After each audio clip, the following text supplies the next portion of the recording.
പരിശുദ്ധ പിതാവിന്റെ ആരോഗ്യത്തിനായി ദിവ്യകാരുണ്യ ആരാധനയുടെ തിരുമണിക്കൂർ സമർപ്പിക്കാൻ എല്ലാ രൂപതകളോടും ഇടവകകളോടും വിശ്വാസി സമൂഹങ്ങളോടും അഭ്യർത്ഥിച്ച് CBCI president archbishop Mar Andrews താഴത്ത്.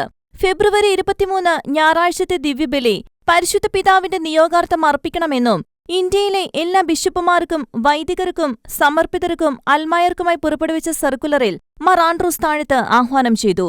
ക്രിസ്തുവിന്റെ അജഗണത്തെ നയിക്കാനുള്ള ഉത്തരവാദിത്തം നിർവഹിക്കുന്നതിനുള്ള കരുത്ത് ലഭിക്കുന്നതിനും വേഗത്തിൽ ആരോഗ്യം വീണ്ടെടുക്കുന്നതിനുമായി ഫ്രാൻസിസ് പാപ്പയ്ക്കു വേണ്ടി വിശ്വാസത്തിലും സ്നേഹത്തിലും ഏകീകൃതമായ ഒരു സഭ എന്ന നിലയിൽ എല്ലാവരും തീക്ഷ്ണതയോടെ പ്രാർത്ഥിക്കണം. പ്രിയപ്പെട്ട പരിശുദ്ധ പിതാവ് ഫ്രാൻസിസ് മാർപ്പാപ്പയെ റോമിലെ ജെമല്ലി ആശുപത്രിയിൽ പ്രവേശിപ്പിച്ചിരിക്കുകയാണ്.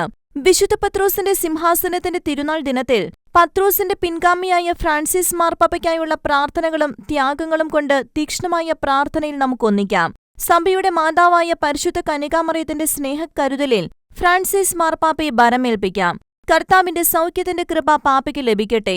നമ്മുടെ ആത്മീയ കൂട്ടായ്മ ശക്തിപ്പെടുത്തിക്കൊണ്ട് നമുക്ക് പ്രാർത്ഥനയിൽ ഒരുമിക്കാം.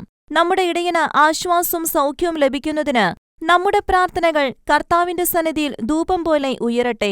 ദൈവത്തിന്റെ അനന്തമായ കാരുണ്യത്തിൽ ആശ്രയിച്ചുകൊണ്ട് നമുക്ക് വിശ്വാസത്തിലും പ്രത്യാശയിലും സ്നേഹത്തിലും ഐക്യത്തോടെ നിലകൊള്ളാം. വിശുദ്ധ പത്രോസ് പാപ്പയ്ക്ക് വേണ്ടി മാധ്യസ്ഥം വഹിക്കട്ടെ.